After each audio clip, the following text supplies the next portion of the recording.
घुंघराले बाल। राइना बचपन से ही खूब सुंदर थी। उसके लंबे लंबे घुंघराले बाल से हमेशा उसका चेहरा ढका रहता। आरा भूतनी बनकर घूमती रहती है, चल तेरे बाल कटवा दूं। अच्छा, क्यों भला? स्कूल में तो सारा वक्त बांधकर घूमना पड़ता था। अब तो मैं कॉलेज जाऊंगी और बाल खोलकर घूमूंगी। हाँ। अरे ये बाल देख रही है, ऐसे लगता है जैसे मधुमक्खी का छत्ता। खैर, घने घने घुंघराले बालों से राइना सुंदर तो लगती, लेकिन उसे संभालना उसके लिए बड़ा काम था। माँ, अरे माँ, शैम्पू खत्म हो गया है। इस बार वो वाला लाना ना, जो घुंघराले बालों को और बाउंसी बनाता है। माँ ले आना, हाँ जरूर से। कल मेरा कॉलेज का पहला दिन है, मैं चाहती हूँ सब मुझे देखकर जले। अगले दिन राइना कॉलेज पहुँचती है, जहाँ एक लड़का उसे छेड़ते हुए कहता है, अरे लगता है चाउमीन में सोया सॉस कुछ ज्यादा ही गिर गया। अरे मुझे तो चेहरा दिख ही नहीं रहा। लड़कियां भी राइना का मजाक उड़ाती है। अरे यार, ये कंगना की कॉपी करके कौन आया है? लोकल कंगना और कौन?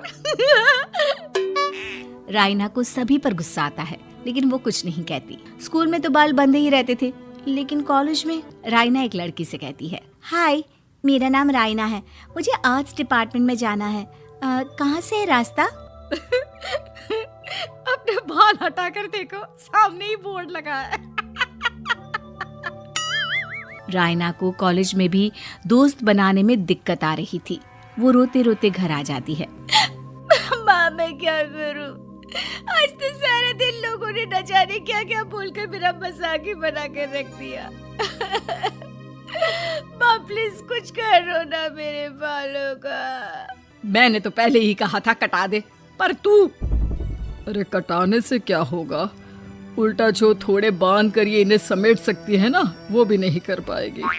तो क्या मेरी कोई दोस्त नहीं बनेगी कॉलेज में, या मैं हमेशा लोगों के मजाक का ही शिकार होती रहूंगी?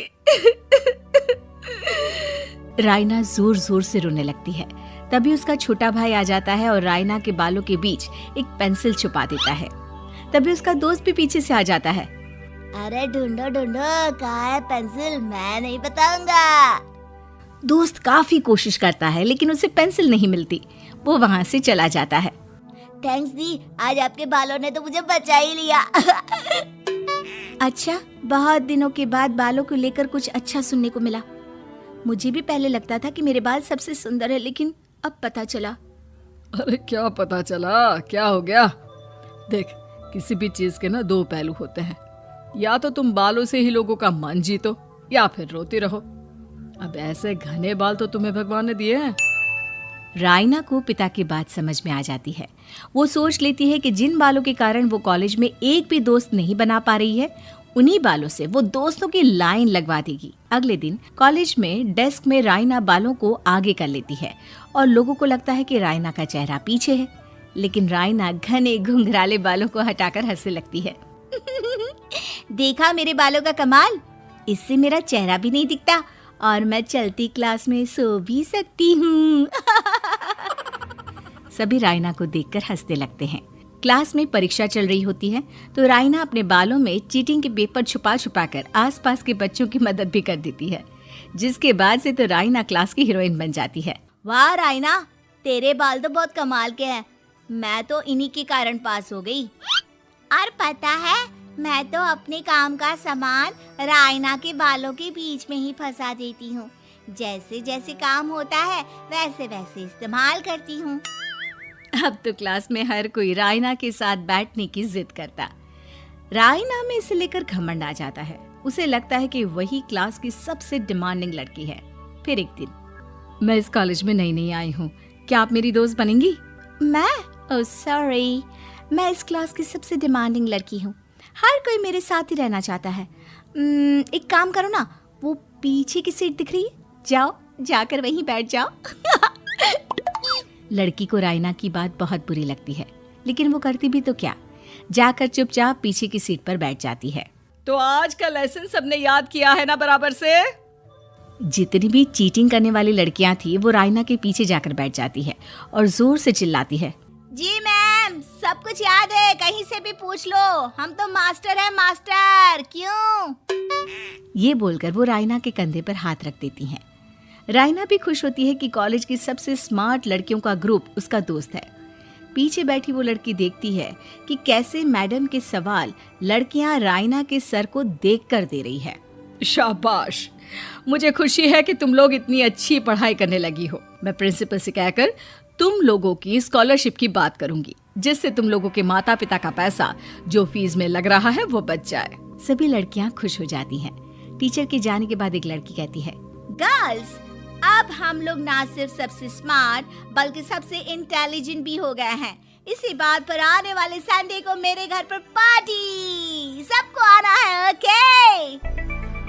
सभी लड़कियां पार्टी के लिए एक्साइटेड हो जाती हैं। रायना भी। माँ, मेरे कॉलेज की सबसे स्मार्ट लड़की ने पार्टी रखी है संडे को। मैं भी वहाँ सबसे अच्छी दिखना चाहती हूँ, लेकिन ये बाल। घुंघराले बालों का तो कर भी क्या सकती है। तभी उन लोगों की नजर पार्लर के एक इश्तिहार पर पड़ती है जो 3000 रुपए में बाल स्ट्रेट कर रहा था। माँ, मुझे पैसे देना, मैं बाल सीधे करवा कर आती हूँ। संडे को पार्टी में सबसे अच्छी लगूंगी। बस फिर क्या था, अपने घुंघराले बालों को रायना पार्लर जाकर स्ट्रेट यानी कि सीधा करवा लेती है। और फिर पार्टी वाले दिन, हाय गर्ल्स, कैसी लग रही हूँ मैं? ओह नो, शिट, ये क्या करवा लिया बालों का हाल? और जिसके घर पार्टी थी वो लड़की, अरे ये क्या करवा लिया?